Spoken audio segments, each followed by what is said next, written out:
रामकृष्ण हरी. माझ्यासोबत आमचे हे दिलीप माऊली आहेत आणि आमचे राजेंद्र माऊली आहेत आणि भजनाच्या 1 तासाच्या कार्यक्रमाच्या शेवेला त्यांनी अतिशय मंत्रमुग्ध असा संवाद घातलेला आहे. आणि विशेष म्हणजे एवढा भला मोठा माणूस असून उद्यानं मोठा, कर्तृत्वानं मोठा आणि आम्हाला वारकऱ्याला चहा घेऊन आला. मला त्याबद्दल खूप त्यांना धन्यवाद देऊशी वाटतात. आणि हे त्यांच्या चांगल्या व्यक्तीचं लक्षण आहे की जेव्हा एखादा वारकरी संप्रदाय कार्यक्रम असतो तेव्हा नम्र झाला भूता त्यांनी कोंडले अनंता.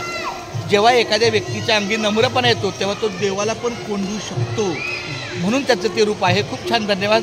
1 तासाची भजनाची सेवा त्यांनी छान ऐकली झाली आपल्या कार्यक्रमामध्ये. आणि आता थोड्याच वेळामध्ये आपल्या बघा मागं ह्या ठिकाणी आपल्या फोटोच्या मागे राम मंदिर आहे, तिथं गणपतीचा उत्सव आहे.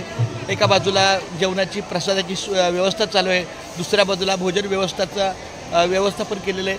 सगळ्याला धन्यवाद देऊन रामकृष्ण हरी करतो. बरं आता तुम्ही बोला 2 शब्द. आमचे राजेंद्र माऊली बोलतील. बोला की रामकृष्ण.